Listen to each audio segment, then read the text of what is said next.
Deus fazer de repente. Leva tempo para Deus fazer de repente. Sabe, aquele povo que está ali orando, orando. De repente veio do céu um vento impetuoso. Ei, de repente veio do céu. Você acha que eu trabalho para crescer? Você acha que eu faço conferência para juntar dinheiro? Não, irmãos. Eu não trabalho mais para crescer, eu trabalho para proteger a unção. Aleluia. Glória a Deus. Que bom estar aqui, irmãos.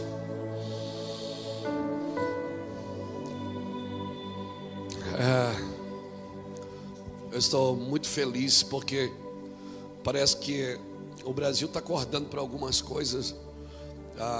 Os jovens principalmente estão cansados de shows, de eventos. Está todo mundo querendo Bíblia, né? Você vai nas conferências, assim, eu tenho feito café de pastores lá em Itajaí. Que vai é jovem, senta no chão assim com um caderninho na mão, anotando e chorando. Se está todo mundo assim, perdão da palavra pejorativa, de saco cheio de coisas que não edificam, né? A minha Bíblia diz em Apocalipse 21:19 que os fundamentos da cidade do Senhor são de pedras preciosas. A gente nunca prestou muita atenção nos fundamentos, a gente gosta mais da decoração, mas o fundamento, quem trabalha nos fundamentos da igreja, trabalha para lapidar, ninguém nunca passou pela sua casa e disse: meu Deus, que sapatas bonitas da sua casa, né? Mas são aquelas sapatas ali, são aquela estrutura que determina o quanto pode construir em cima, o quanto aquilo suporta, não é verdade? Então eu acredito assim. Senta um pouquinho, gente, descansa. Aleluia, glória a Deus. Isso, irmão, deixa o meu som bem alto, que vai chegando no final de semana, vai acabando a bateria, e aí a gente começa a gritar quando não se ouve, e aí depois no outro dia está rouco. Eu estou muito feliz de estar aqui. Eu queria ressaltar uma coisa. Você não pode ficar de fora disso aqui, ó. Família educa, escola ensina. Esse cara aqui, Guilherme Schelber, é meu amigo pessoal. Ele é um procurador da República, um cara que frequenta a minha casa. É um homem assim que Deus levantou, é um aferidor de medida. Ele é uma estaca dentro do governo. É um homem assim que luta pela educação do país, luta pelas famílias. Guilherme é maravilhoso. Aquele cara, sabe assim, que tem uma capacidade sobrenatural de falar de família, de governo. E de vez em quando assim, ele liga para a gente para pedir conselhos. Assim, é um cara que está rendido ao Senhor. E é um homem de Deus, viu? É um pastor, um servo de Deus. Então, irmãos, né? Poliana também. Poliana congrega aqui, não é, gente? E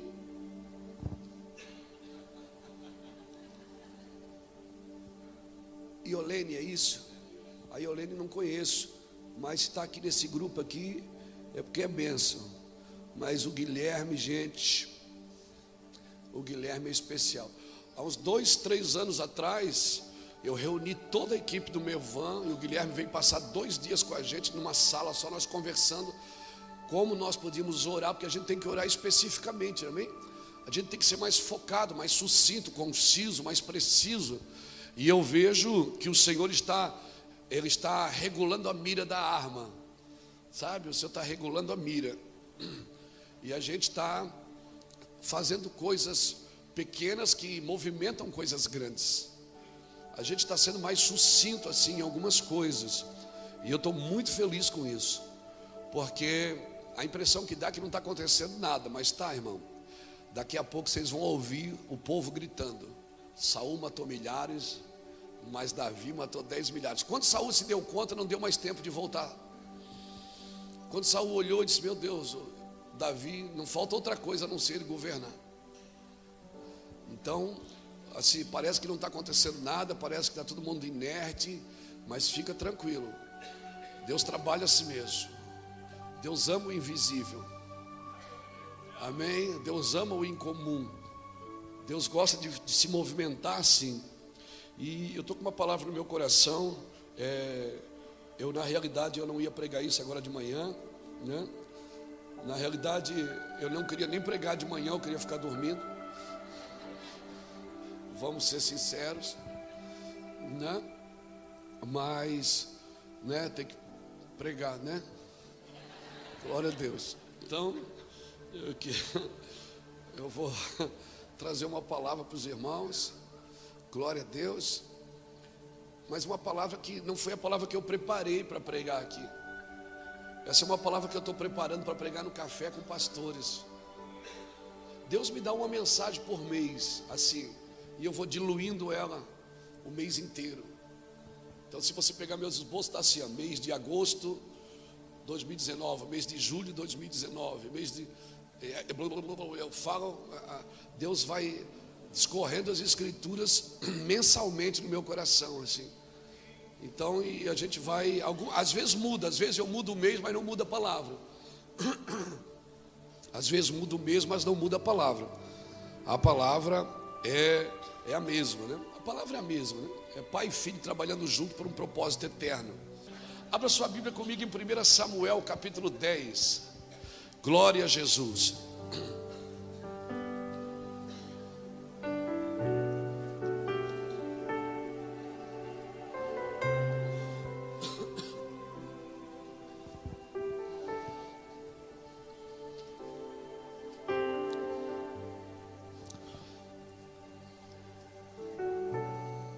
Diante do Pai você não precisa argumentar muito, né?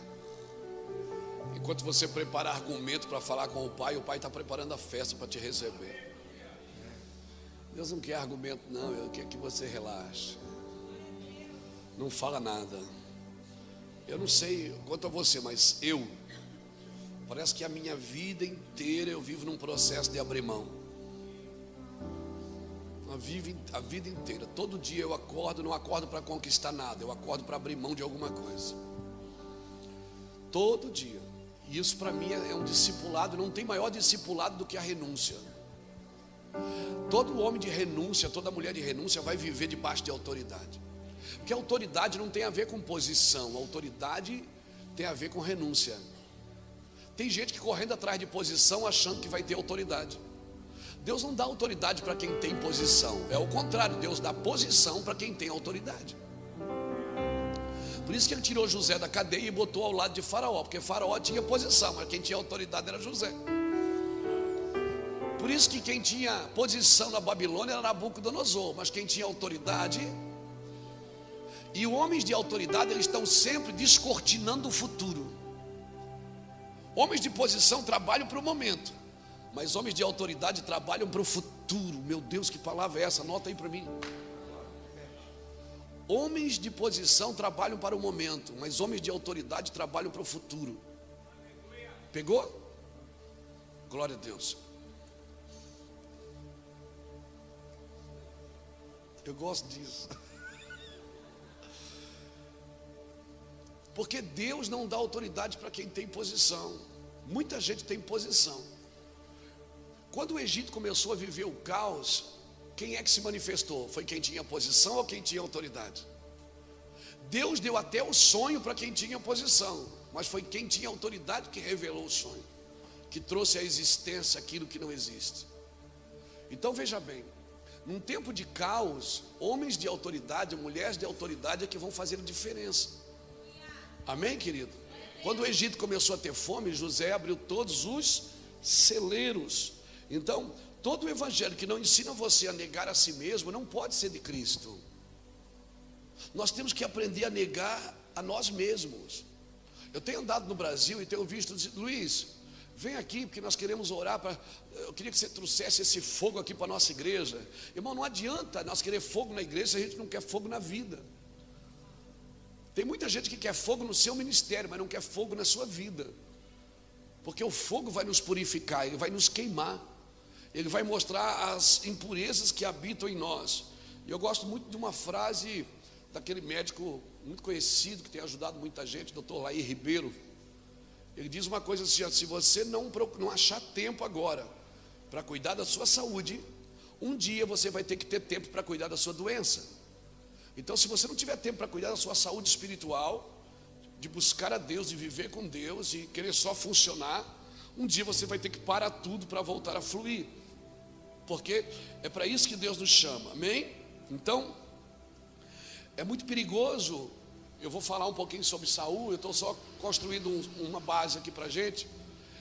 É muito perigoso a gente achar que tudo que acontece de errado na vida da gente é o diabo. Isso aqui é o diabo se levantou. Porque se a gente achar que tudo que é de errado que está na nossa vida é o diabo, a gente vai achar que a gente precisa de libertação e não de arrependimento. Nós precisamos de arrependimento, irmãos.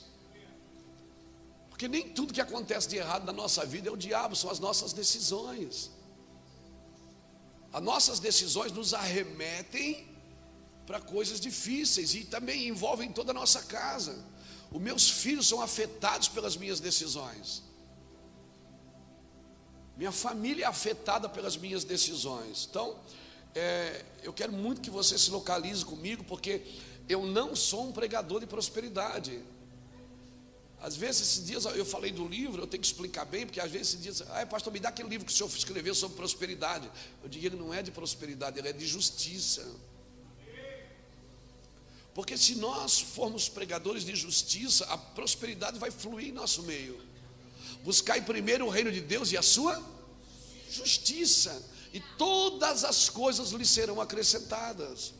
A palavra justiça, ela vem da palavra tzedakah, que quer dizer dar ao outro o que lhe é direito. Então quem vive comigo tem um direito e eu tenho um dever para com ele. O meu dever é amá-lo, o direito dele é ser amado por mim. O problema é que todo mundo busca o seu direito, mas não executa o seu dever. Nós somos uma geração que está sempre procurando direito. Qualquer coisinha, processo.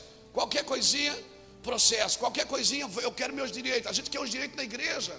A gente dá data para Deus. Deus, o senhor tem 15 dias para fazer, porque é o meu direito, eu sou teu filho. E a gente busca, a gente pratica busca os direitos, mas não executa o dever. E evangelho não tem a ver comigo, tem a ver consigo. Por isso, se o evangelho tem a ver consigo, se eu trabalho para servir você, a diversidade não pode ser um problema para mim. Não é, Kiko? Se eu trabalho para servir você e você gosta de boné, eu não. A diversidade não pode ser um problema para mim. Você está me entendendo? Porque a diversidade, eu estou falando diversidade, não divergência. Diversidade não pode se transformar em divergência, ela tem que se transformar em convergência. Porque Deus gosta dos diferentes. Até porque a igreja é feita de pedra, ela não é feita de tijolos. A Bíblia diz, eu não me lembro o versículo, é Jeremias alguma coisa, 50, 40 e alguma coisa, não me lembro, vou achar depois. Diz que quando você ia adorar a Deus, o altar não poderia ser de tijolos. Por quê? Porque tijolo é tudo do mesmo naipe, é o mesmo padrão, altura, comprimento, largura. Pedra não, pedra é diferente. Pedra tem pedra lascada, pedra bicuda, pedra redonda. E quando chega uma pedra nova, para ela encaixar no corpo, você tem que se dobrar para ela poder entrar. Tijolos não, são todos iguais.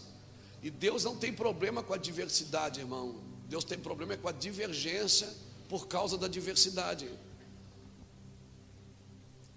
Então a gente posta uma coisa na internet. Ontem eu postei um evento que a gente teve em São Paulo. Foi assim, teve uma hora que a gente teve que parar, né, Reuel? Foi 10 minutos de glória, as pessoas pulando, dançando. Eu queria pregar e não dava. Pessoas se jogando no chão, dando cabeçada na parede. Eu disse, meu Deus, que lugar é esse, Jesus? Eu queria pregar e não dava. Uma hora eu parei, disse, Reuel, continua, deixa esse povo se alegrar um pouco, eles precisam botar para fora. E aí eu postei isso, alguém disse, só gritaria. Isso aí acontece nos baile funk também. Dá vontade de escrever embaixo, Satanás, ai diabo. Não, mas a gente não faz, porque eu sei que essas pessoas que criticam também estão feridas. Elas também estão feridas, elas não conseguem ver Deus em nada. Elas só conseguem ver Deus no seu quadrado. A partir dela, ela está sempre subjugando o que os outros fazem. Porque para os outros, não. Meu irmão, o meu pai era líder de jovem da igreja e levou uma surra do meu avô com 20 anos de idade porque estava jogando bola. O meu filho vai ser jogador de futebol. E se o meu avô tivesse vivo, eu tinha certeza que ele ia no estádio torcer. Por quê? Porque há um tempo e um modo para todas as coisas debaixo do céu. Quando muda o tempo, tem que mudar o modo. Mudou a estação, você muda de roupa. O problema é que você está de 40 graus e está usando casaco de pele. Aí você diz, eu não sei o que está acontecendo. Eu sei. Você não está vendo as estações. 85% da população passa pelo menos 4 horas por dia na internet. Então, nosso campo de ação hoje qual é? O meu avô ia para a praça, dar folheto, eu vou para a internet botar vídeo, ganhar os adolescentes, ganhar as crianças. Mas daí tem gente, irmão, que senta na frente do computador assim, põe a sua bunda na cadeira, aí vem assim um negócio das trevas, assim, toma ele, e ele vai, eles vão ver quem eu vou perseguir hoje. Verdade, são gente machucada, gente ferida, gente que precisa ser ajudada. Então, por favor, não chame mais os críticos de reformado. É que sou crente reformado. Não, você é um idiota. Você não é reformado. Você é um idiota, você não sabe o que Lutero fez. Não chame as pessoas porque estão dançando alegres de carnais, porque o Espírito descerá sobre toda a carne.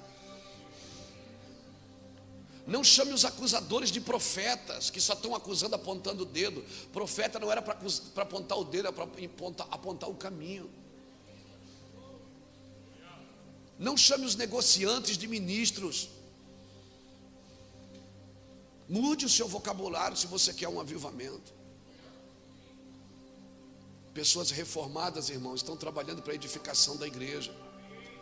Não estão sentadas na frente de um computador, atacando todo mundo.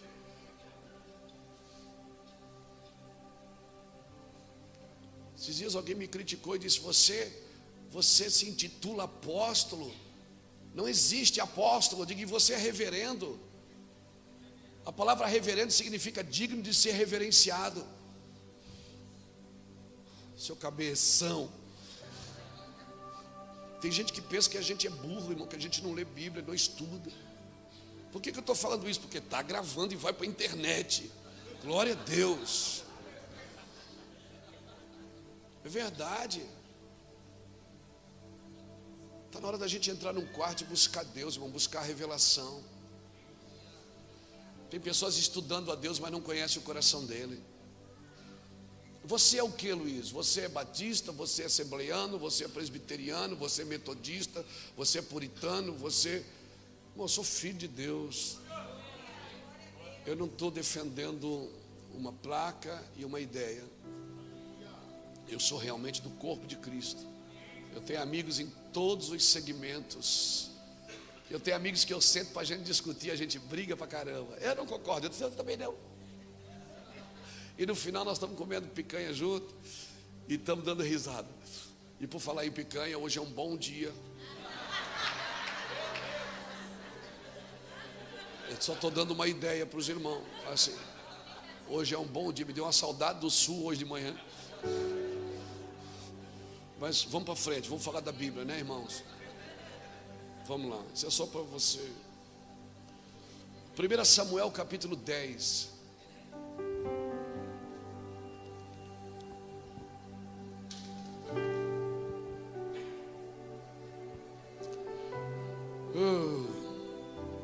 Samuel 10 diz assim, o versículo de número 5: Então chegarás ao outeiro de Deus, aonde está a guarnição dos filisteus.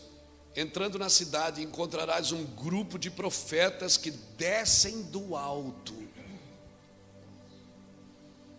Um grupo de profetas que vem da onde?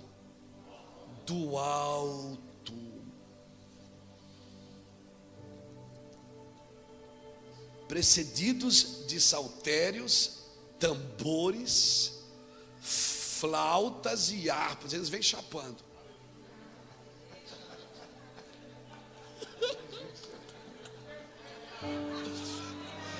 Eles vêm chapando.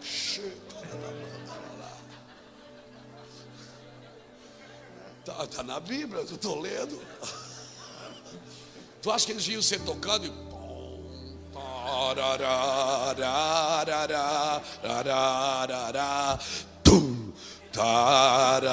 Tu acha que eles vinham assim? O cara, quando está cheio de Deus, ele faz o quê? Tu acha que eles vinham tocando hino fúnebre?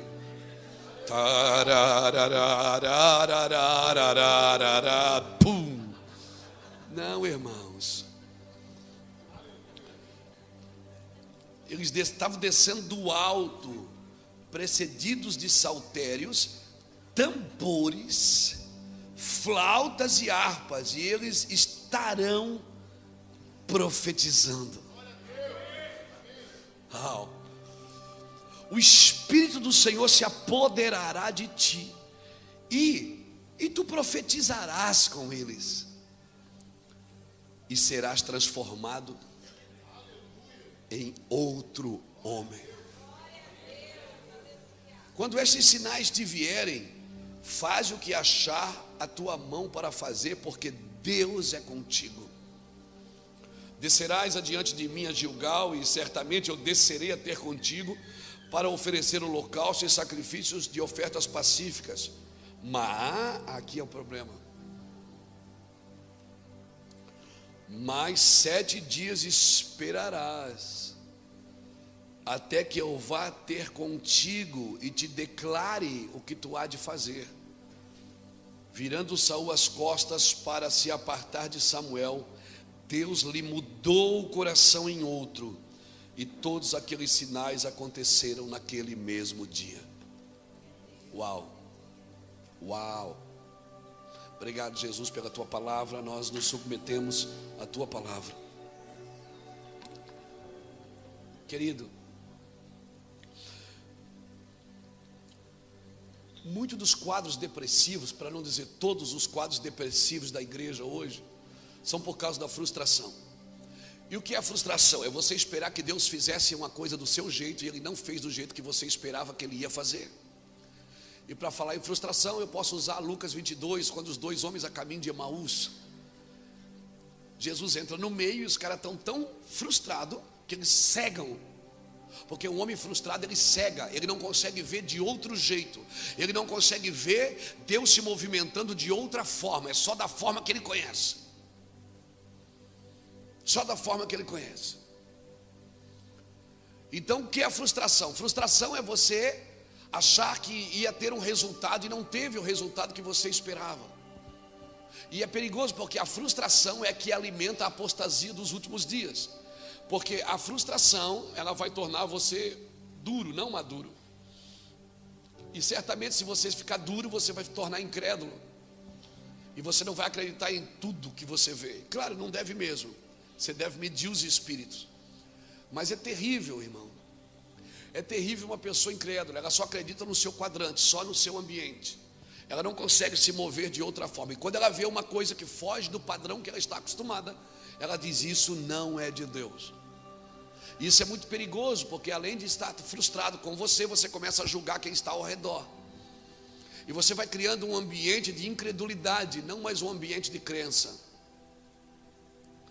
Então aqueles 2 homens a caminho de Emaús, Jesus entra no meio, fala com eles, eles não acordam. Jesus, gente, o que aconteceu? Eles olham para Jesus e dizem: onde é que você estava? Que nem você sabe o que aconteceu em Jerusalém. Eu estava na cruz, seus cabeção. Pior coisa que tem é você não saber quando Jesus está, onde Jesus está. E Jesus começa a dizer: o que houve? Eles disseram: a gente achava que era ele que iria libertar Israel dos romanos. E Jesus abre as escrituras no seu coração e diz assim: nécios de coração, vocês não leram nas escrituras que convém que o Filho do Homem padecesse e no 3º dia ressuscitasse? Mesmo assim eles não acordam. Então chega numa estalagem, quando eles vão partir o pão, Jesus parte o pão, abre os olhos dos 2. Então é no partir do pão que está abrindo os olhos. Quando nós estamos sentando com pessoas diferentes, incrédulas, com pessoas que não acreditam na movimentação que está acontecendo no Brasil, que isso não tem a ver com os pentecostais, com os tradicionais, com os neopentecostais, com os tradicionais ou com os integrais. Isso tem a ver com o que Deus quer fazer. Então você pode ser o que você quiser, se você não acreditar no que Deus está fazendo, ou você participa ou não. Participa, lembra da palavra de ontem? É impossível que isso aconteça, pois Deus disse: pois tu verás com os teus olhos, mas tu não comerás. E foi o que aconteceu com aquele guarda. Ele viu, mas não comeu. Ele foi atropelado pelas pessoas de fé. Ele foi atropelado na entrada da cidade pelos homens que tinham fé para ir buscar o pão. Então deixa eu te falar uma coisa. O Senhor tem uma palavra para nós: os meus caminhos não são como os teus caminhos, né? Então é melhor sempre a gente estar esperando a promessa do que a gente viver a realidade dos fatos. A gente está sempre jogando Jesus ou para trás ou para frente, mas a gente não vive a real. Quando Jesus chega em Betânia, Marta, Jesus diz: Marta, teu irmão vai ressuscitar. Primeiro ela diz assim: Senhor, se tu estivesses aqui, ele não teria morrido. Ela joga Jesus no passado, ela está dizendo: você chegou tarde. Aí Jesus diz: Marta, teu irmão vai ressuscitar. Daí ela joga Jesus no futuro, ela diz: eu sei, no último dia. Ele diz: não, sua doida, sua cabeçona, eu estou aqui agora, eu sou a ressurreição da vida. Nós temos dificuldade de ver Jesus no ambiente, no momento. Nós tratamos Jesus na terceira pessoa. Nós vamos na igreja para receber uma bênção, porque nós não acreditamos que Jesus pode conviver comigo dentro do carro, dentro do trabalho, porque lá fora eu sou secular, né? Essa secularização grega, né, criou dois homens: um homem que vai na igreja, que é espiritual, e um homem que é secular, que trabalha. Hoje lá em casa são 3 pastores, mas se você perguntasse alguns anos atrás para minha mãe, ela ia dizer: quantos filhos você tem, Rose? Ela ia dizer: eu tenho 3 filhos, 2 trabalham e 1 é pastor. Que é verdade, ela falava. Mas ela falava porque era a forma que ela entendia, né? Porque afinal de contas a gente não faz nada mesmo, né? Glória a Deus. Então a gente secularizou, a nossa mentalidade é secular. A gente pergunta: o que você faz na vida secular? Não existe vida secular, existe na sua cabeça. Você é um ser de Deus em qualquer ambiente, para transformar qualquer ambiente. Você é um empresário de Deus, você é um médico de Deus, você é um político de Deus, você em qualquer ambiente. É você que quer criar um ser secular, que você não precisa prestar conta com Deus no que você faz na sua vida secular. Então você só presta conta com Deus no dia do culto, porque você tem um dia para cultuar. Você não cultua todo dia, a sua vida não é um altar. Quando a sua vida é um altar, o fogo arde continuamente sobre o altar e nunca se apagará. Não precisa esperar o domingo para sentir a glória de Deus. Você sente no banheiro, no chuveiro, você sente em qualquer ambiente. Aleluia. Eu tenho o costume de, quando tomo banho, eu sempre levo o meu som para o banheiro. Eu levo meu som e boto uma música e fico lá me lavando e chapando. De vez em quando a Iraci chega, eu estou com o joelho dobrado debaixo do chuveiro chorando. Eu já recebi grandes mensagens debaixo do chuveiro. Aleluia. Depois eu me estrepo um pouquinho para pagar a conta de energia, mas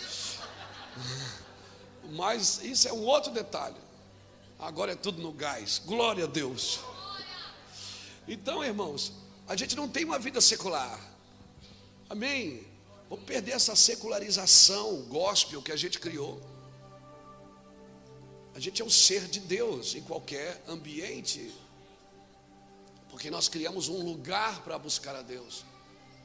Por que aquele homem estava caído no chão, o sacerdote passou de largo e o levita passou de largo? Porque na concepção, na cabeça de um sacerdote, de um levita da época, o que acontece fora do templo não é problema meu. Mas por que o samaritano parou e ajudou? Porque o samaritano não adorava no templo. Ele ia no monte. Ele não estava preso a um ambiente. Ele adorava em qualquer ambiente. Então qualquer pessoa caída em qualquer lugar era um problema dele, sim. Então nós precisamos ter essa cabeça, senão nós não vamos entrar num lugar em Deus. Jesus teve que partir o pão para os homens acordarem. E por que eles acordaram? Porque certamente eles já haviam comido com Cristo. Porque só reconhece como ele parte o pão quem já comeu com ele.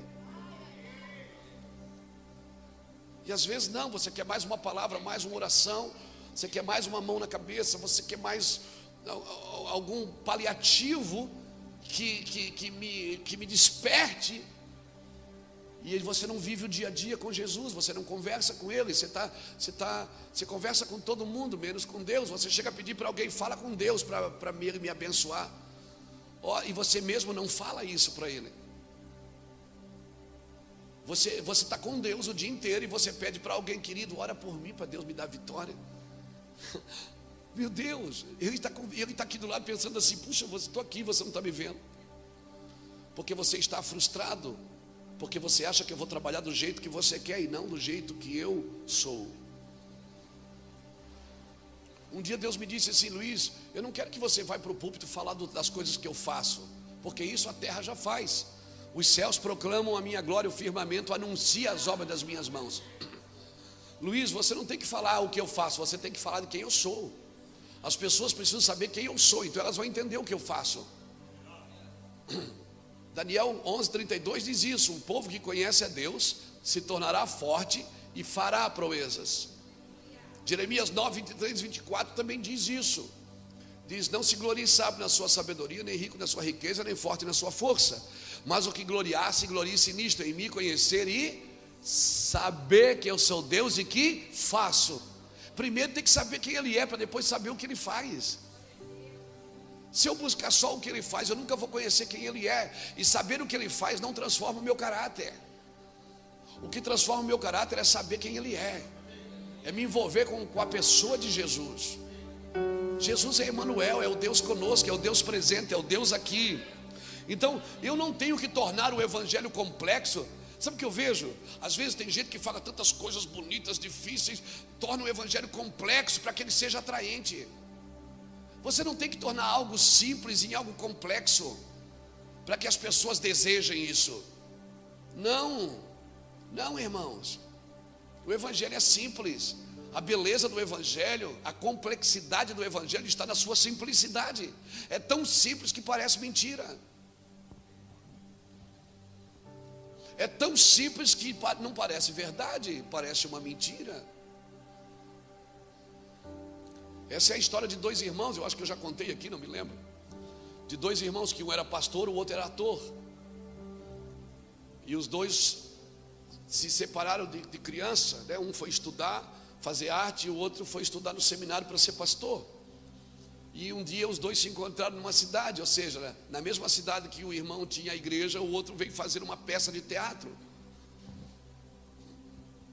E aí eles se encontraram num restaurante e disseram, poxa, a gente podia aproveitar melhor o nosso tempo. Aí o cara disse, por que você não vai no meu teatro amanhã? Ele disse, eu vou no seu teatro no sábado, se você for no meu culto no domingo. O cara disse, fechado. E aí fecharam os dois. Chegou sábado, ele foi no teatro, meu Deus, negócio violento, tapetão bonito na entrada, gente esperando na porta, e já levaram ele na cadeira, sentaram ele na cadeira. Daqui a pouco, no horário em ponto, abriu as cortinas e as luzes acenderam e começou a peça, tudo perfeito, ao ponto daquele pastor chorar na peça. E aí disse, amanhã você tem que ir no culto. Lembra que a gente combinou? Ele disse, tá. Ele chegou no culto 7h30, o culto começava às 7h30, a igreja estava fechada ainda. E aí daqui a pouco chega o irmão dele botando nó da gravata, que atrasou o trânsito e tal. Aí quando acende a luz, tem 10 luzes queimadas, só umas 3 acesas. E aí daqui a pouco começa a chegar os músicos montando os instrumentos na hora da reunião. E aí as microfonias, né? E todo mundo tocando, e o guitarrista não parava de solar, e o baterista parecia do Mapper Show.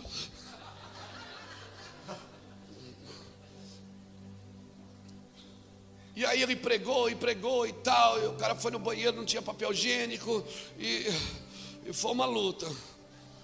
Aí acabou aquela desgraça. E aí os dois conversaram no final. O artista do teatro disse, rapaz, eu já sei qual é a diferença da gente, do meu trabalho e do seu. Eu disse, qual? Ele disse, é porque eu trabalho com uma mentira e você com uma verdade. Eu trabalho com uma mentira, mas eu trabalho tão bem feito que fica parecendo uma verdade. E você tem uma verdade, vocês trabalham tão mal que parece uma mentira. Vocês têm uma verdade eterna, mas o funcionamento de vocês é tão ruim que fica parecendo uma mentira. Você está entendendo o que eu estou tentando dizer? Nós temos uma verdade simples, a gente não precisa empolgar ela para que ela seja complexa. Eu não estou dizendo para você botar tapete, eu não estou dizendo para você acender luz, eu não estou dizendo para você botar máquina de fumaça, porque tudo isso não substitui a glória de Deus. O que faz a igreja complexa é a presença do Pai. Amém. Eu já tive lugares que não tinha lugar para um microfone, era um megafone, mas a glória de Deus estava lá.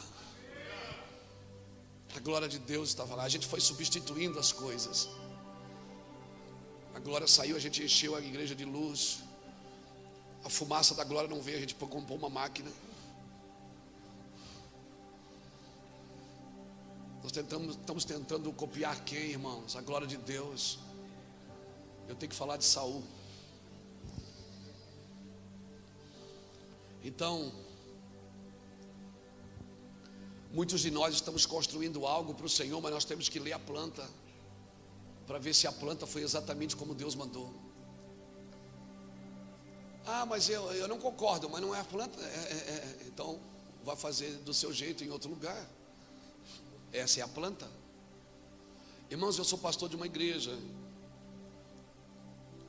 do ministério hoje que está em 27 países. Com mais de 1000 igrejas no Brasil ligadas. Nós temos uma aliança com essa casa aqui. Então nós estamos construindo junto muitas coisas, mas tem uma planta só. Porque alguém disse: pastor, mas se eu quiser fazer do meu jeito, pode, mas você não vai poder fazer aqui, porque aqui tem uma planta, e eu tenho que respeitar essa planta.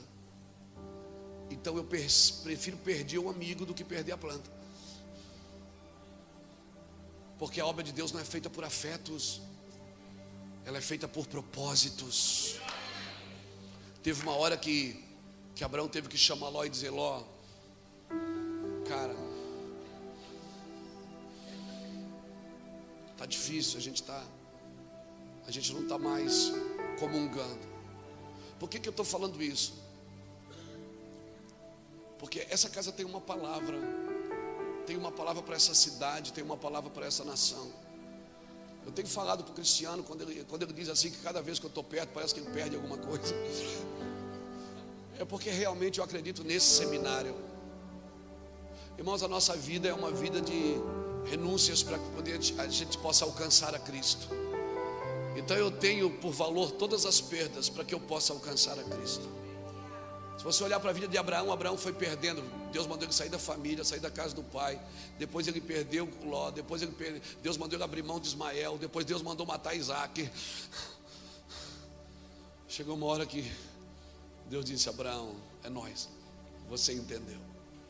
Por isso você é o pai da fé. Você está disposto a abrir mão de qualquer coisa, de qualquer pessoa. Eu sei que tudo que você fez, você ama, mas você está disposto a soltar qualquer que comprometa a minha voz no seu ouvido. Você está me entendendo? Porque nos próximos dias Deus vai falar coisas fortes com você. Pastores, empresários, nos próximos dias Deus vai falar coisas fortes com você. Ele vai dizer: abre mão daquilo, abre mão disso, abre mão daquilo. E você vai dizer: não, está amarrado. Você vai ter que abrir mão, para que você ouça Cristo. Deus não está mandando desprezar, Deus não está mandando abandonar, Deus não está mandando negligenciar suas responsabilidades. Não é isso. Mas vai ter coisas que você vai ter que soltar no seu espírito. Amém, querido? Se você ler o capítulo 10 de 1 Samuel, você vai ver que Saul já havia sido ungido rei, mas ele não podia ser um rei sem um ambiente profético. Tem muita gente que tem posições na obra de Deus, mas ela não tem um ambiente profético. Irmão, a igreja é profética. Você está me entendendo?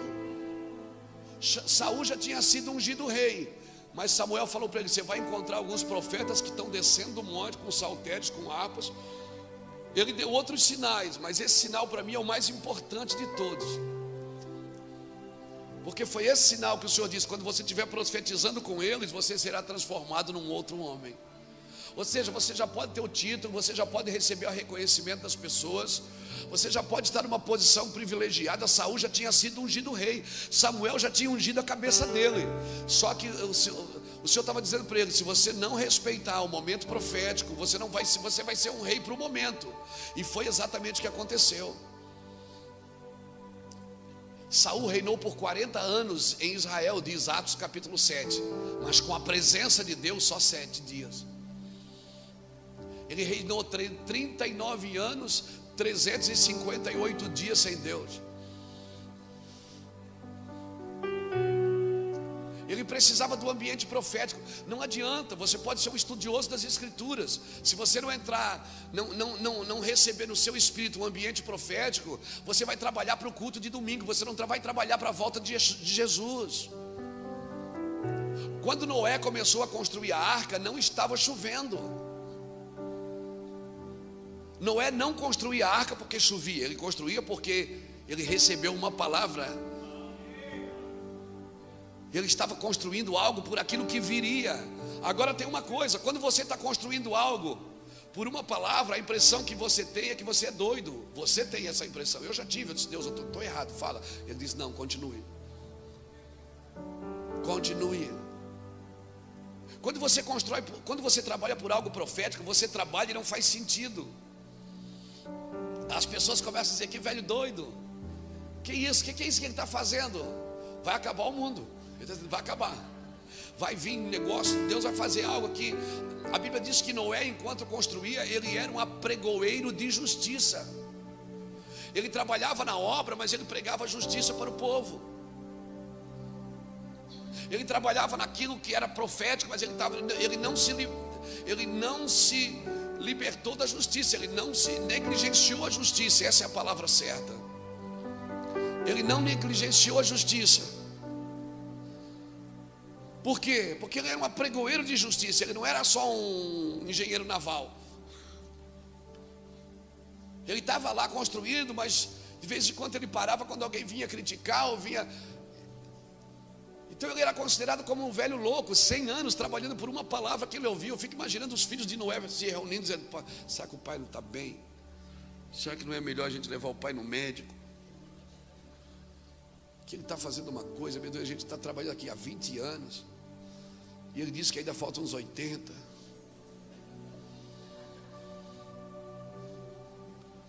Perseverar, querido, é você continuar crendo naquilo que você ouviu.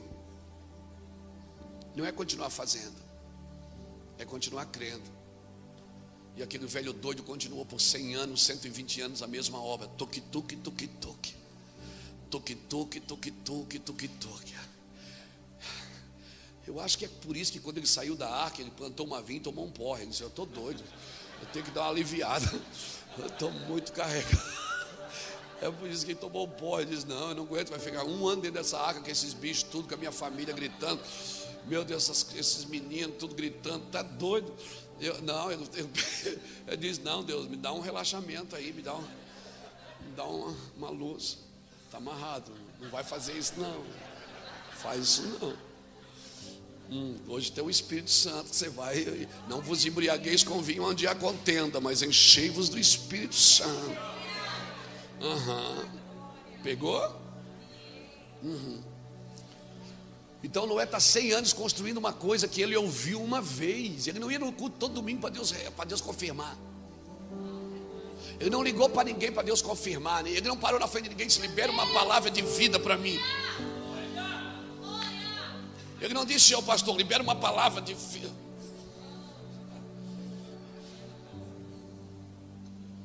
Ele ouviu uma vez. Deus disse: ó, vou te dar o desenho, trabalha assim. E as ferramentas? Não tem, se vira aí com o que você tem. Tá, o que é que eu faço? Derruba a árvore, vai para cima. Tá, mas você não vai me dar nenhum serrote, nem não. Constrói aí, Deus vai te dar vitória. Vai fazer a obra. Ele fez sem a ferramenta adequada. Ele nunca viu um navio. E nunca tinha chovido na terra. Quando você recebe uma palavra para fazer algo que ninguém nunca fez, para dar vista, para dar visibilidade a uma coisa que ninguém nunca viu, e você tem que convencer a sua família para estar junto.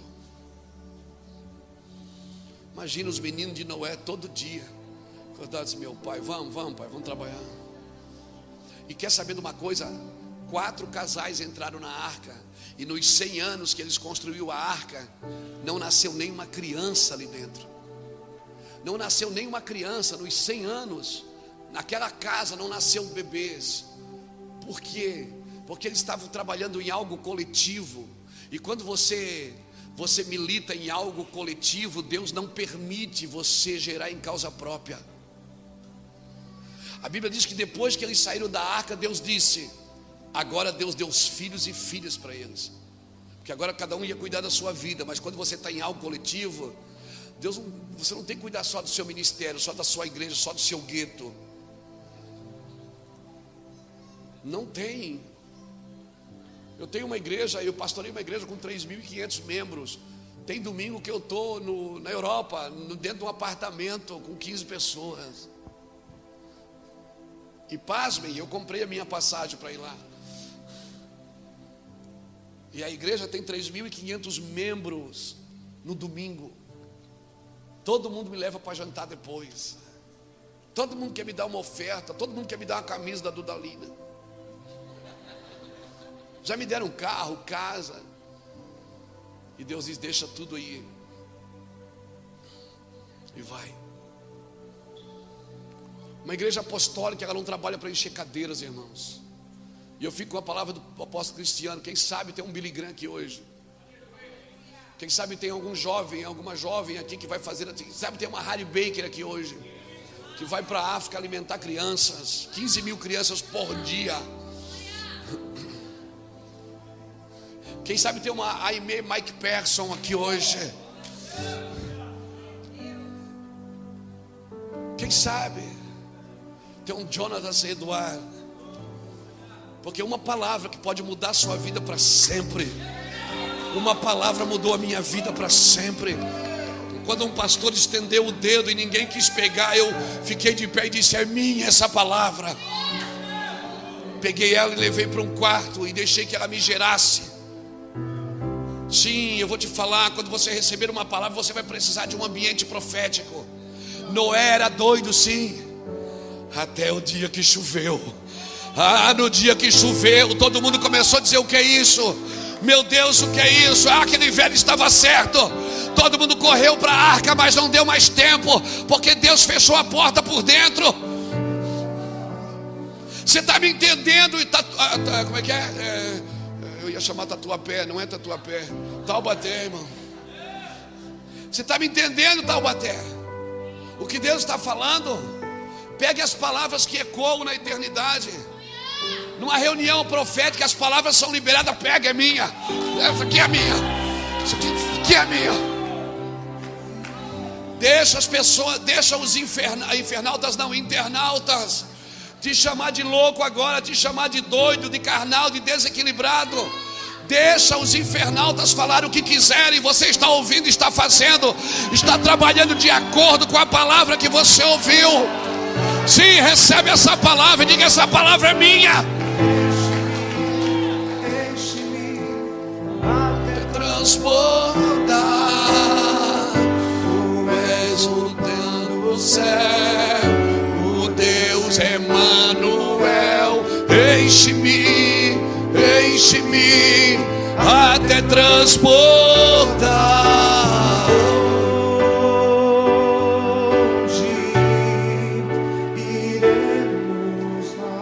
Sim. Não adianta o óleo na cabeça se o ambiente não é profético. Não adianta alguém pôr a mão na sua cabeça e reconhecer você como um ministro se você não entrar num ambiente profético. Então, olha, Samuel disse: olha, eu já te ungi, você já é rei, mas você não vai conseguir reinar com a sua cabeça. Você não vai conseguir reinar no seu ambiente. Olha, você vai andar ali na guarnição dos filisteus, vai ter um monte, vai estar descendo uns profetas, um grupo de profetas com tambor, saltéria. Você vai, entra na dança, te mistura. Tá, e daí eles vão estar profetizando, você abre a boca e profetiza também. Mas eu sou profeta, não, você é rei. Mas todos podem profetizar num ambiente profético. Não significa que todos são profetas. Você não vai governar sem um ambiente desse. Você não vai longe sem um ambiente profético. Ou você é profético ou é patético. Ou você trabalha por aquilo que está por vir, ou trabalha para encher cadeira no domingo. Ou você trabalha por aquilo que Jesus disse: eu voltarei. Eu voltarei. Eu estou esperando Jesus? Não, eu estou trabalhando para que Ele volte. Eu não estou sentado na cadeira esperando Ele voltar. Eu estou trabalhando para que Ele volte. Eu estou declarando sobre a terra que aguarda a manifestação dos filhos de Deus. Eu estou orando e profetizando para uma terra que a sua ardente expectativa é que os filhos de Deus se manifestem. Uma terra que não espera os evangélicos. Por isso não adianta abrir igreja numa cidade, até porque a igreja você não abre, ela nasce. Que você abre açougue, quitanda, mercado. Deus não colocou você numa cidade simplesmente para encher as suas cadeiras. Deus não tem problema. Deus não trabalha para exaltar homens. Deus não trabalha. Ele trabalha para exaltar a verdade. Ele não trabalha por outro motivo. Deus não tem compromisso com denominações. Deus tem compromisso com o seu corpo. Porque é muito possível uma denominação não estar executando a obra do corpo de Cristo. E quando você tiver que perder membro da sua igreja para que eles entrem na missão de Deus, e aí?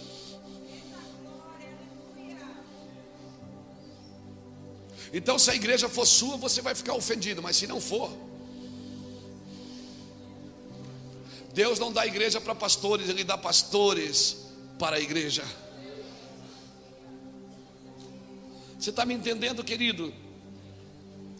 Então, olha Samuel, olha Saul. Você vai encontrar os caras ali, profetiza. Saul, e quando você profetizar, o Espírito do Senhor se apoderará de ti, e tu serás transformado num outro homem. Saul, a hora que você estiver falando, cara, você vai entender. Você nunca mais vai correr atrás de mula. Você nunca mais vai correr atrás de mula, enxotando mula, procurando mula, não. Porque se você for profetizar e as coisas começarem a acontecer, as ovelhas te seguirão. Elas vão atrás da voz, porque a ovelha ouve a voz do seu pastor e a segue. Essa era a diferença de Saul e Davi.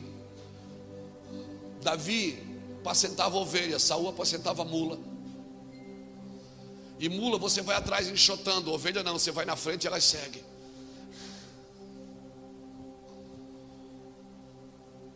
Então, se você não entrar num ambiente profético, Saul, não adianta você ser rei, não adianta você ter, não adianta. Mas se você profetizar, o Espírito do Senhor virá sobre ti e você será transformado. E quando você for transformado, aí você pode fazer o que vier na sua mão para fazer. Não é o que você quer, é o que vier na sua mão para fazer. Quem subirá ao monte do Senhor? Quem subirá ao monte do Senhor? Quem permanecerá no seu santo lugar? Quem é limpo de mão e puro de coração. Quem é limpo de mão até sobe, mas quem é puro de coração permanece. Por isso, não invista nos habilidosos, invista nos leais. A igreja tem muita habilidade, está faltando lealdade. Salmo 78, verso 72 diz assim: e Davi governava Israel com a integridade de coração e com a habilidade das mãos. Ele tinha duas coisas: integridade de coração e habilidade das mãos. Então, Deus não investe em habilidosos, Ele investe em leais. Ele dá habilidade para os leais, mas não significa que Ele dá lealdade para os habilidosos. Lembra quando Moisés botou a mão no seu peito? Deus chamou ele para o ministério, ele disse: não vou. Daí uma hora Deus: põe a mão no teu peito. Ele pôs a mão no peito. Quando ele tirou a mão, tinha lepra. Porque como estiver seu coração, assim vai estar seu serviço. Deus não quer o seu serviço, Ele quer o seu coração. Filho meu, me dá o teu serviço. Não, é filho meu, dai-me o teu coração. Então põe a mão no coração de novo e aí ela fica pura. Então, a produtividade do meu serviço não está na minha habilidade de funcionar. A produtividade do meu serviço está na pureza de depender. Na pureza de depender de Deus. A produtividade do meu serviço não está só na habilidade de funcionar.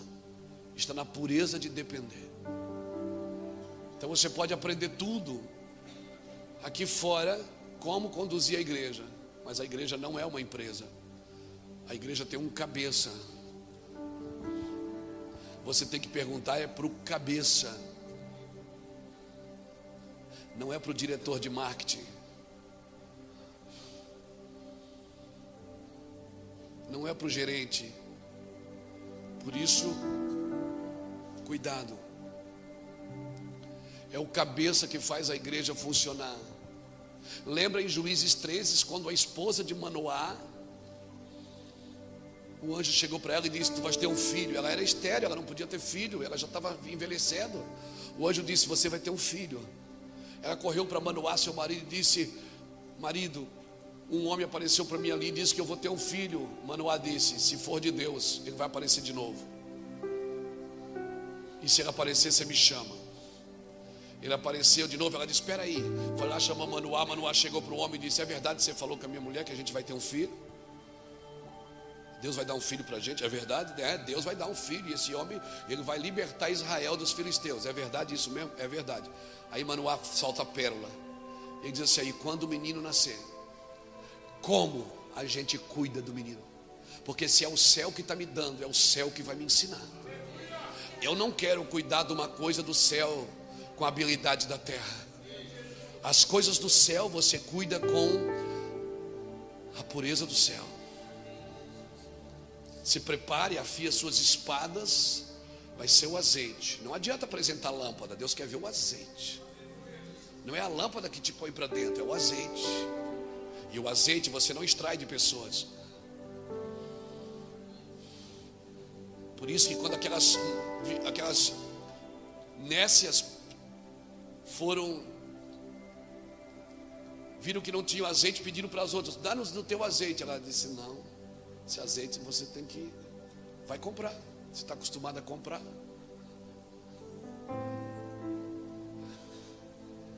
Isso é coisa que você não compra, amigo. Isso você extrai do coração de Deus. Não tente extrair das pessoas o que você tem que extrair de Deus. As pessoas te dão aplausos, elas te dão reconhecimento, elas te dão até ofertas, mas só Deus pode te dar o azeite. E o que te garante é o azeite, não é a lâmpada. A lâmpada pode ser linda, se não tiver azeite já era. Então Manoá perguntou: como que a gente cria o menino? Porque se o céu está me dando algo, eu quero aprender com o céu. Não significa que eu não possa aprender com ninguém, mas ele não pode me dar o que só o Espírito pode me dar. Por isso Samuel disse: olha, eu vou te dar o azeite, eu vou te dar aqui a unção, eu vou reconhecer que você é rei, porque Deus mandou. Mas se você não entrar num ambiente profético, você não vai poder ser um rei segundo o coração de Deus. Você não vai conseguir governar segundo a vontade de Deus. Por isso que está cheio de igrejas na terra sem azeite, irmãos. E às vezes até a gente está sem azeite. Eu tenho que parar tudo. Às vezes eu tenho que parar tudo. Eu cancelo tudo e digo: não vou conseguir. Por quê? Porque está acabando o azeite. Eu preciso voltar. Eu preciso entrar no lugar, na fonte, onde o azeite jorra. E aí Manoá perguntou para o anjo, como que a gente cria o menino? O anjo apontou para a mãe e disse: a mãe não pode comer comida consagrada e nem beber bebida forte. O anjo estava dizendo o seguinte: a pureza do filho está na abstinência da mãe. Agora a minha pergunta é: quem é a mãe dos filhos de Deus? Então a pureza dos filhos está na abstinência da mãe. Se a mãe foi pura, os filhos vão ser puros, porque eles vão gerar semente segundo a sua espécie. Se a mãe for santa, os filhos serão santos. Se a mãe é gananciosa, os filhos serão gananciosos. Se a mãe só quer dinheiro, os filhos vão querer só dinheiro. Se a mãe só quer fama, os filhos vão querer fama. Porque os filhos sempre adoram o que a mãe está adorando. Por isso que quando Arão desceu, Moisés subiu e Arão fez o bezerro, o povo não pediu o bezerro, o povo pediu um Deus. Diz: dai-nos deuses. Arão deu o bezerro e o povo adorou o bezerro. Porque o povo sempre adora o Deus do seu líder. Se o Deus do seu líder é Deus, o povo vai adorar Deus. Se o Deus do seu líder é dinheiro, o povo vai adorar dinheiro. Se o Deus do seu líder é fama, o povo vai adorar fama. Por isso Deus está mexendo com a gente, os líderes. Apocalipse capítulo 11 está se cumprindo. E saiu um homem com um cordel de medir, e mediu o templo, e mediu o altar, e mediu aqueles que ministram sobre o altar. Não pense que Deus está mudando o Brasil sem primeiro tornar a igreja gloriosa. Primeiro Ele vai tornar a igreja gloriosa. O que Bolsonaro está tentando fazer no Brasil é o que nós estamos tentando fazer na igreja. Até pentear o cabelo igual. Estou brincando. Porque Deus não governa pelo Palácio do Planalto. Deus governa pela igreja.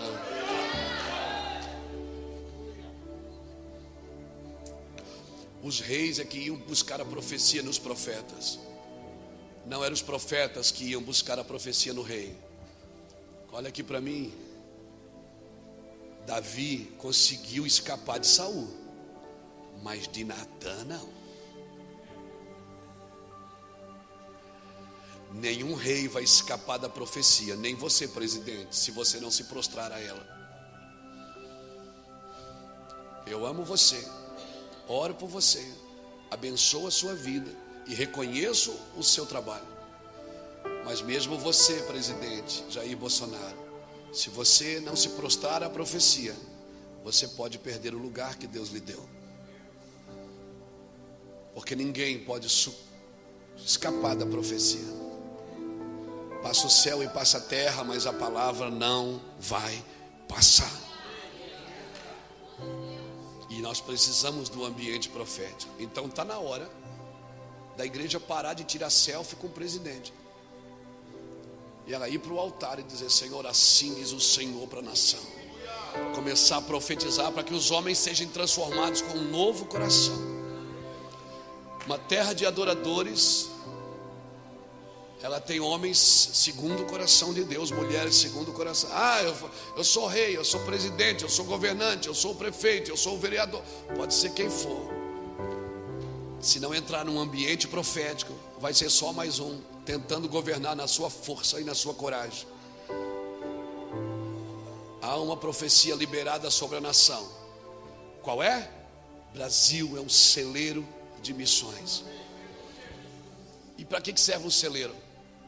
Para que nos dias de dificuldade os celeiros sejam abertos e sustentem a nação. Você está me entendendo, profeta? Você está me entendendo o que eu estou falando para você nessa manhã? Pegue isso no seu espírito. Amém? Tudo que Jesus fazia não era para mostrar o que ele podia fazer, mas era para revelar quem ele era. Quando Jesus multiplicou os pães, o que é que ele estava dizendo? Eu sou o pão da vida. Quando ele ressuscitou os mortos, o que é que ele estava dizendo? Eu sou a ressurreição da vida.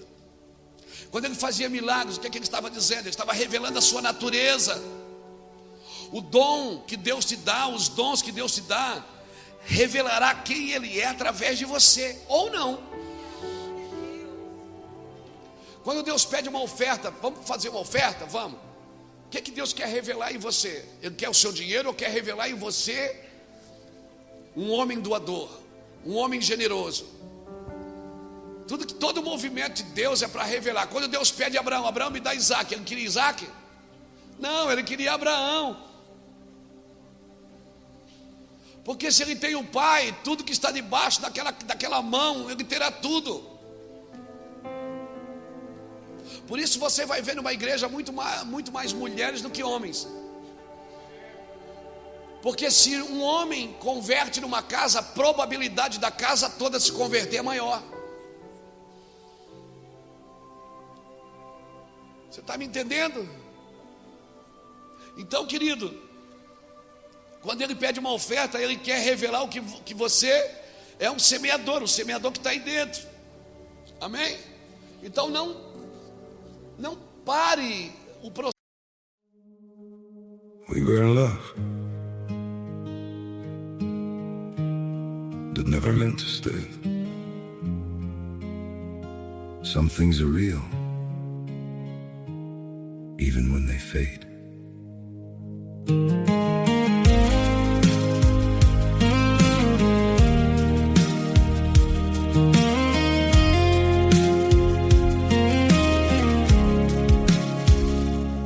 I used to think if we kept holding on, we could bend the truth somehow. But love can't fight what's pulling us apart, and it's breaking us down now.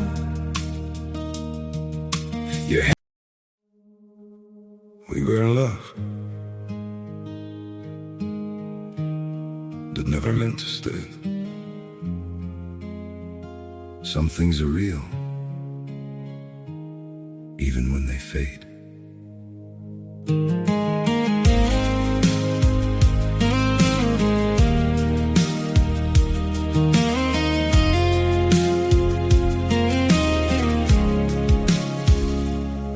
I used to think if we kept holding on, we could bend the truth somehow.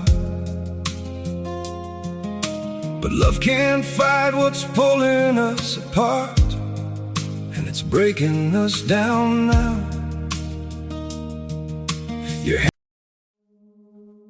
We were in love that never meant to stay. Some things are real, even when they fade.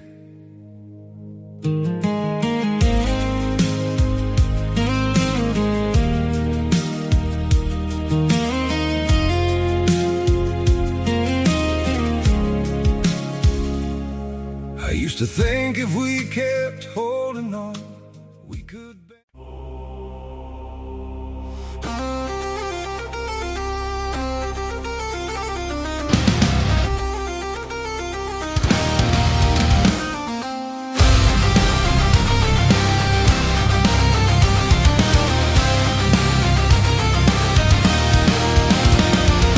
Feet pound earth, a cold bite sharp.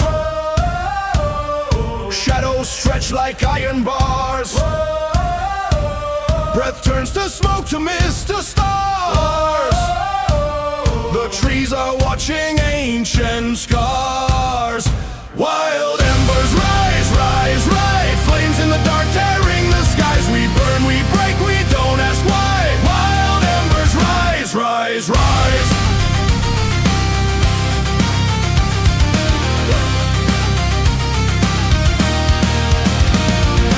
Branches scratch, blood paints the way. The howl of wolves, the night won't stay. Eyes of fire in the tangled fray. Freedom screams like a beast in play. The air, it shatters. The earth, it roars. We run like rivers, no locked doors. Wild embers rise, rise, rise. Flames in the dark tearing the skies. We burn, we break, we don't ask why. Wild embers rise, rise, rise.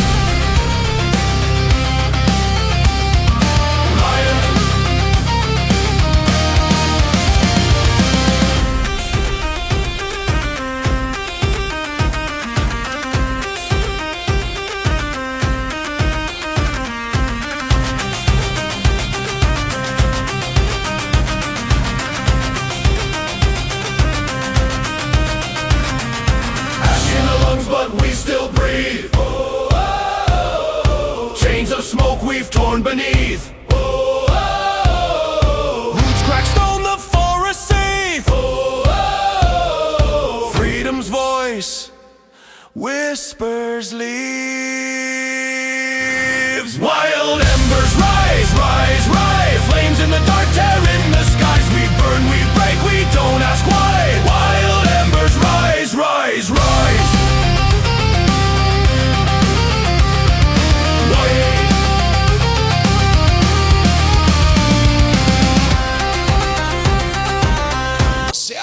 perder. Não pare o processo de abrir mão. Eu não vou dizer nem perder, essa palavra é feia, mas assim, abrir mão. Amém? Abra comigo Hebreus capítulo 11, versículo 11.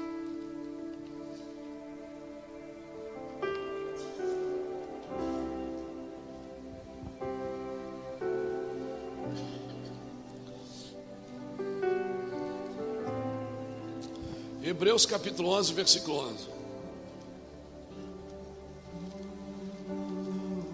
Secreto, só eu e você.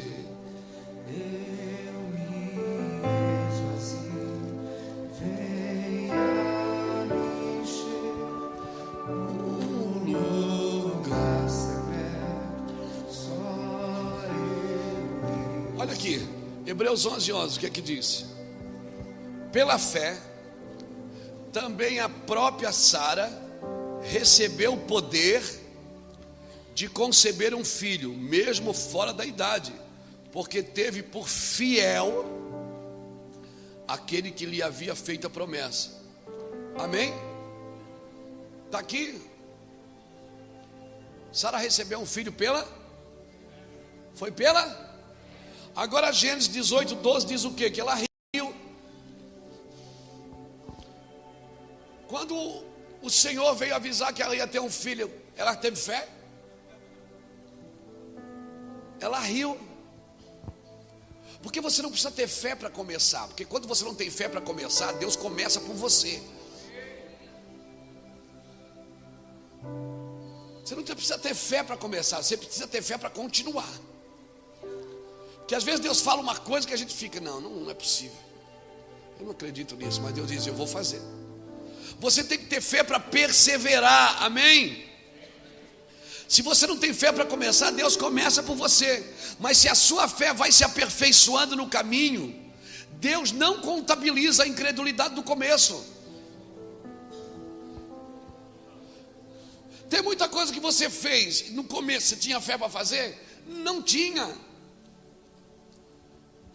Então, o que eu quero dizer com isso? Que você precisa perseverar no que você está ouvindo. Foi o que não aconteceu com Saul. Deus disse, você vai ser transformado num outro homem, faz o que tiver a tua mão para fazer, mas, esse mais é terrível, desce a Gilgal e me espera 7 dias, que eu vou descer e vou sacrificar contigo.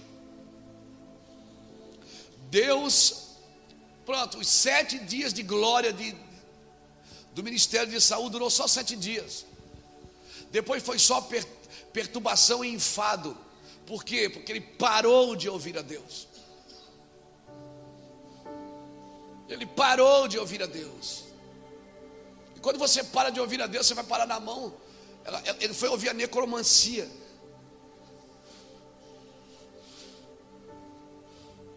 Que falava de profeta, que falava de tudo, mas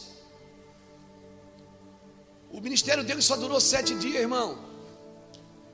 Porque Deus disse, tudo isso você vai receber a unção, mas se você não obedecer, a unção também não serve para nada. Se você obedecer, o título não serve para nada. Se você não obedecer, a posição não serve para nada. Você me obedeça. Desça lá 7 dias e espera, porque certamente eu vou descer e estar contigo. E a Bíblia diz que todos aqueles sinais se cumpriram naquele mesmo dia. Então as coisas da sua vida não tem que começar bem e terminar mal. Elas podem começar mal, mas elas precisam terminar bem. Davi, quando quis trazer a arca para Jerusalém, ele começou mal. Ele fez um carro de boi, ou seja, ele tinha uma vontade correta, mas uma movimentação errada. Então Deus frustrou ele no caminho. Ele volta para Jerusalém por 3 meses. Ele fica pensando, como vou trazer a minha arca do Senhor? 3 meses depois alguém diz, olha, Obed-Edom está sendo abençoado. Peraí, se Obed-Edom está sendo abençoado, Uzá morreu, o problema não está na arca, está em quem recebe ela. O problema é quem manuseia a glória de Deus, irmão. Não é a glória de Deus que dá problema. Ofni e Finéias acharam que a glória estava com ele, e não estavam. Estava só a arca. E a mesma arca foi colocada diante de Dagom, e Dagom caiu. O problema não é a glória de Deus, é quem manuseia ela, quem trabalha debaixo dessa glória. Então Davi disse: eu vou buscar a arca de novo. E ele consultou os anciões disseram: olha, Davi, traz a arca, mas só tem um jeito para trazer, é assim. Assim está escrito. E Davi fez agora a coisa certa, do jeito certo. Não é a sua vontade que está em jogo. A sua vontade não interessa se ela não está do jeito certo. Quando a nossa vontade não está do jeito correto, ela não faz sentido, e a gente tem que largar a nossa vontade para fazer o que Deus quer. Você está me entendendo, irmão? Amém? Então muitas vezes nós estamos frustrados porque a gente está nos movendo pela nossa vontade. Então a obra de Deus pode começar em desordem, ela não pode terminar em desordem. Não pode. Saul reinou por 40 anos. Saul deixou de reinar por 40 anos? Não. Só que 40 anos depois acabou. Não teve continuidade. O que Deus está trabalhando aqui hoje é geracional. É para dar continuidade. Abraão ouviu. O que é que Abraão ouviu? Em ti será bendita. Abraão viu isso? Não, mas deu continuidade. Nem tudo que Deus falou para você é você que vai viver, mas você precisa trabalhar para que isso dê continuidade. E as suas decisões hoje é que vão afetar se vai dar continuidade ou não. Porque em vez de Jonatas governar, Jonatas morreu, e Deus teve que levantar de outra casa. Você está percebendo isso? O problema aqui não é se eu vou reinar ou não, o problema é se eu vou continuar ou não. E Deus falou o que para Davi? O cetro jamais se apartará da tua casa, sempre vai haver alguém da tua descendência que vai governar, porque você obedeceu. Quando Jesus entra em Jerusalém, o que é que eles gritam? Jesus, filho de Davi. E até hoje o reino de Davi ainda perpetua. E por últimos dias Deus vai levantar a tenda de Davi que está caída. Aleluia. Então o negócio aqui é perpetuar, não é só fazer o momento, não é só viver o momento. Se eu não tiver uma mente geracional e uma mente profética, eu vou viver só o momento. Saul se preocupou tanto com o momento que ele mesmo pegou a faca e ele disse: deixa que eu sacrifico.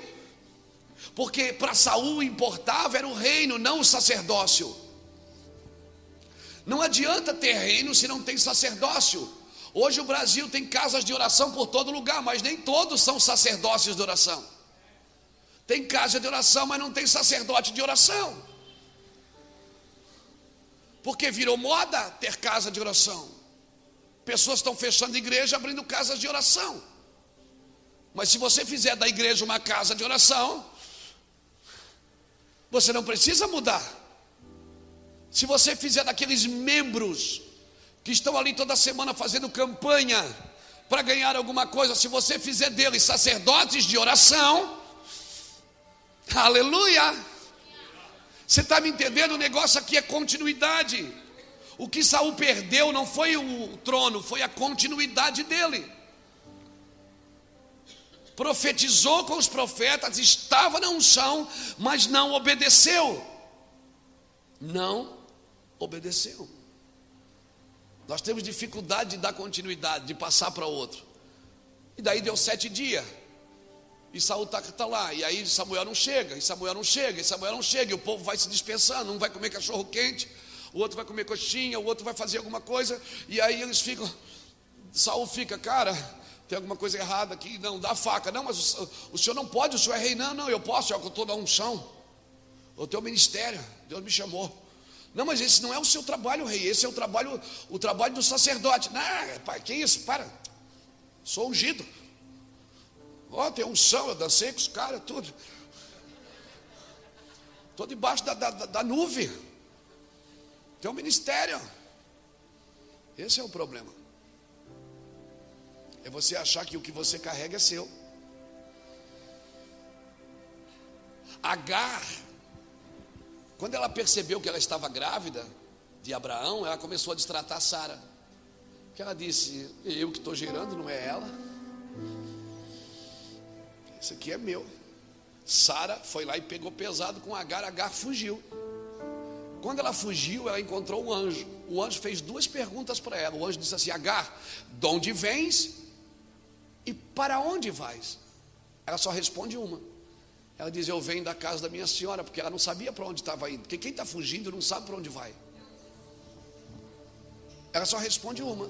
O anjo diz o que para ela? Volta, te coloca debaixo da mão da tua senhora, porque a seu tempo eu também farei de ti uma grande nação. Sabe qual foi o problema de Agar? Foi ela achar que o que ela estava gerando era dela. Não, o que ela estava gerando era da casa. Tem gente que acha que se deixar a casa vai levar a unção. Não, vai levar só os membros.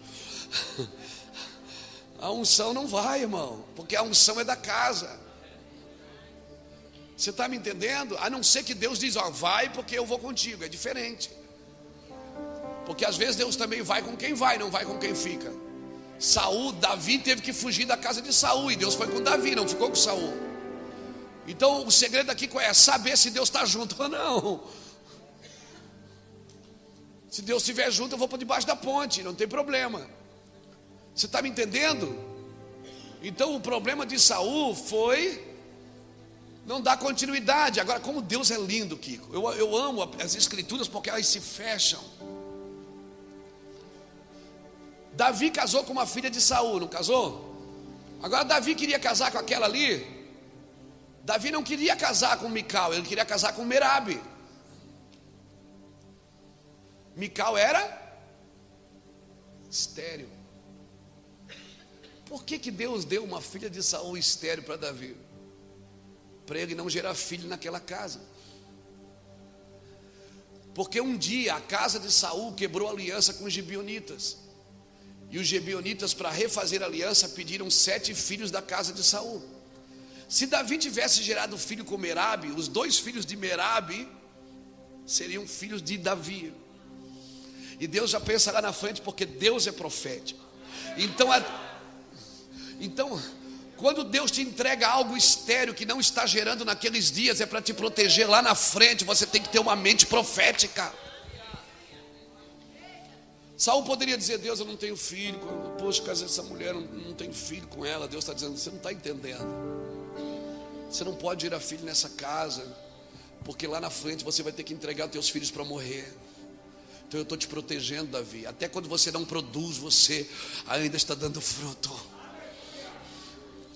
Até quando está tudo dando errado, você está dando fruto, você não está entendendo, viu? Por isso que eu faço essas coisas com você. Porque até quando você não frutifica, você está frutificando. Se a sua mente é profética, você não trabalha para aqueles dias. Irmão, lá no Mevan, há 15 anos atrás, eu pregava sobre o reino de Deus, as pessoas iam embora do culto. Quantas famílias sentaram na minha frente e disseram: nós vamos embora, nós vamos para uma igreja mais sólida, você é muito menino. Eu ouvi isso.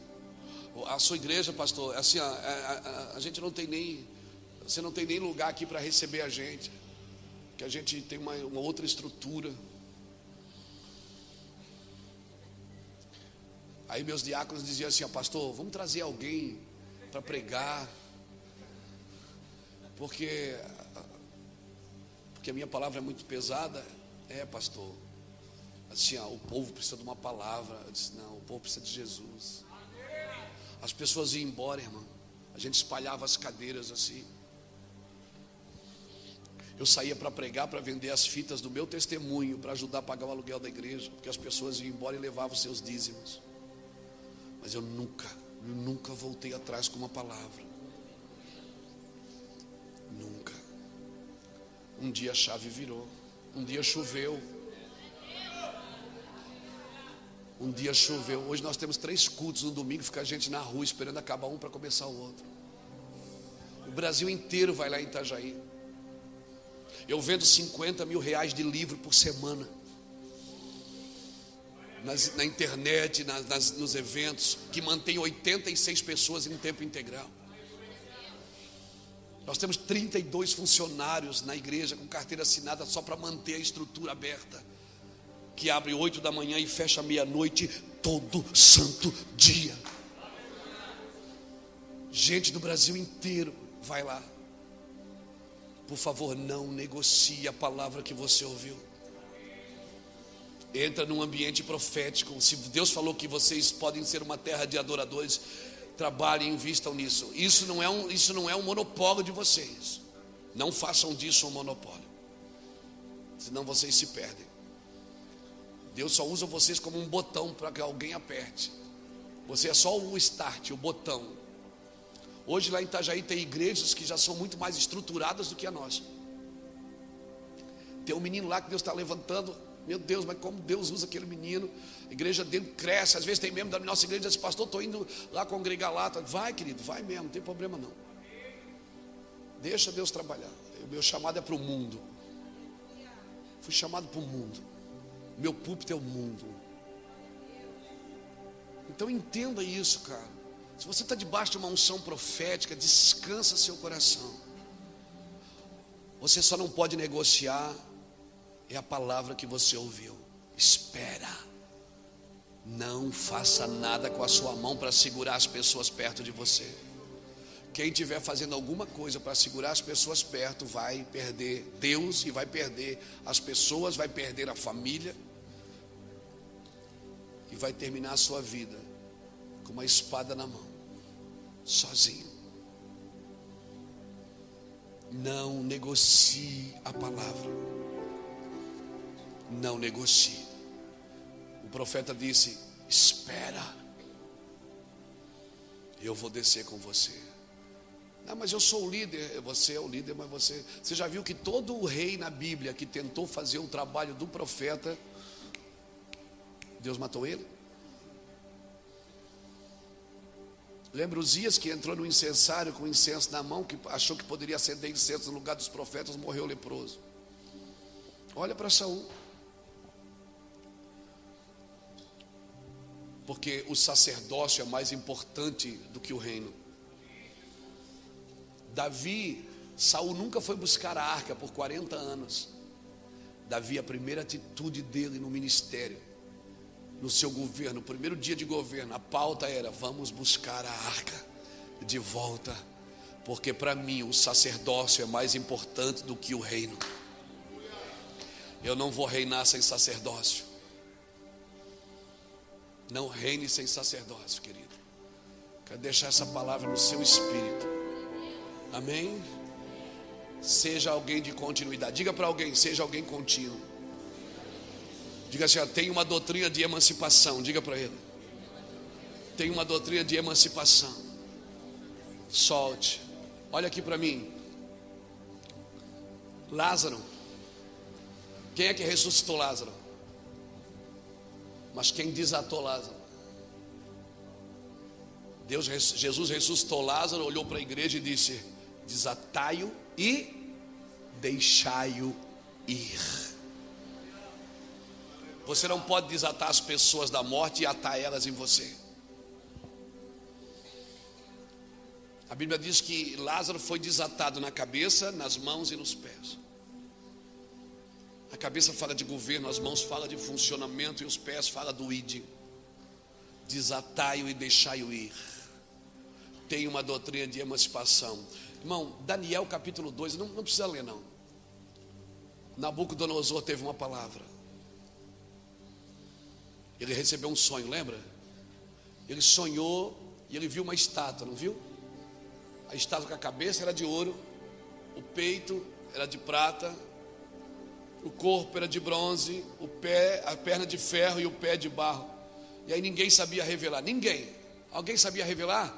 Ninguém. Ele ficou tão bravo que ele não contou o sonho para ninguém. Ele disse: qual é o meu sonho? Ninguém sabia dizer. Ele ficou tão bravo que ele mandou matar todos os magos, os sábios da Babilônia. Mas daí os meninos, tinha os meninos lá na Babilônia, os meninos bonitos.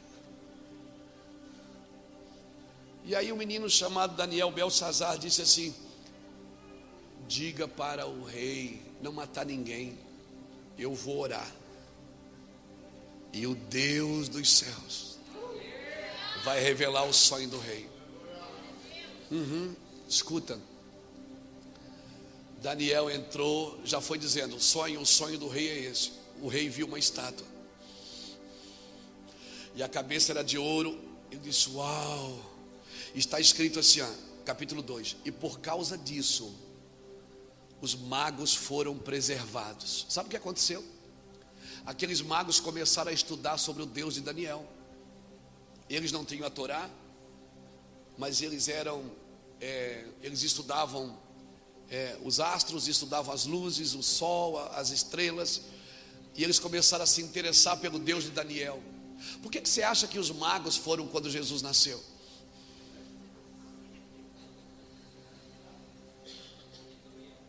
E os sacerdotes não? Os sacerdotes tinham a Torá, tinham a profecia na mão. Os magos não tinham nada. Eles só tinham um jovem, que por causa do Deus daquele jovem, os seus antepassados foram preservados. Eles se interessaram tanto por aquele jovem, cara, por aquele Deus, que eles começaram a estudar sobre aquele Deus, e chegaram ao conhecimento que nasceria o Messias. Uma estrela mostraria no céu. E eles chegaram para Herodes e disseram: cadê o Deus de vocês, os judeus? Porque Herodes: que Deus? Não sei, fala com os sacerdotes. E ninguém sabia. Porque Deus não se revela aos religiosos, Ele se revela aos interessados. Você pode ter muita religião na sua vida, você pode conhecer a Bíblia de capa a capa, mas se você não tem interesse no que o meu Deus está fazendo agora, você não vai chegar em lugar nenhum. Os magos foram ver Jesus e os sacerdotes não. O fato de você estar com a Bíblia pregando domingo na igreja não te garante nada. O que te garante é o interesse que mantém o seu coração vivo na segunda-feira, de entrar nas Escrituras e mergulhar nas Escrituras. A profecia vai continuar, irmãos, e sabe quem que vai para viver ela? Quem tem interesse por ela, quem está batendo no coração de Deus e dizendo: Senhor, deixa eu entrar, Senhor, me mostra o teu coração, me mostra o teu coração. Deus pediu uma arca para Noé, Ele pediu um templo para Salomão, Ele pediu um tabernáculo para Moisés, mas Ele não pediu uma tenda para Davi. Mas Davi entrou lá no coração de Deus e viu como que Deus gosta, e por isso Ele vai levantar a tenda de Davi que está caída. Agora pasmem, Nabucodonosor teve um sonho. Aí Daniel entrou e revelou o sonho. O que é que Daniel disse? Ó rei, a cabeça de ouro é você, é o seu reino. Depois do seu reino vai vir um outro reino mais fraco, que é de prata. Nabucodonosor ficou olhando, tá bom. Por que você acha que no capítulo 3 ele mandou fazer uma estátua toda de ouro e mandou todo mundo se prostrar? O que é que ele está dizendo? Não vai vir outro reino depois de mim, não. É só eu de ouro. Eu sou todo de ouro. Porque tem gente que tem dificuldade de passar o bastão.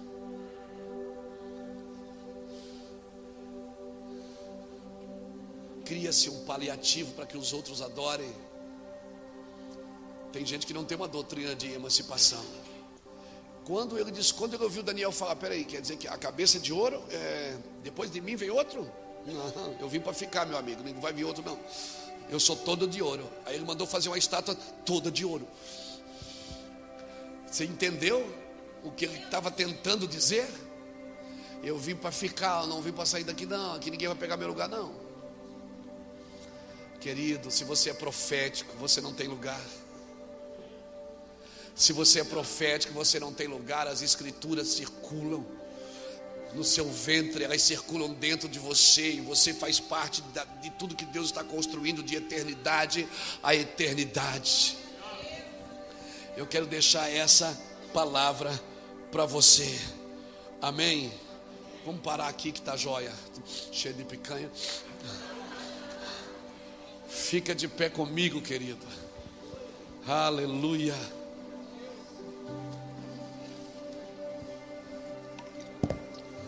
O teu amor está ganhando forma, Deus. Está me formando em você. Ei, o teu amor está ganhando forma.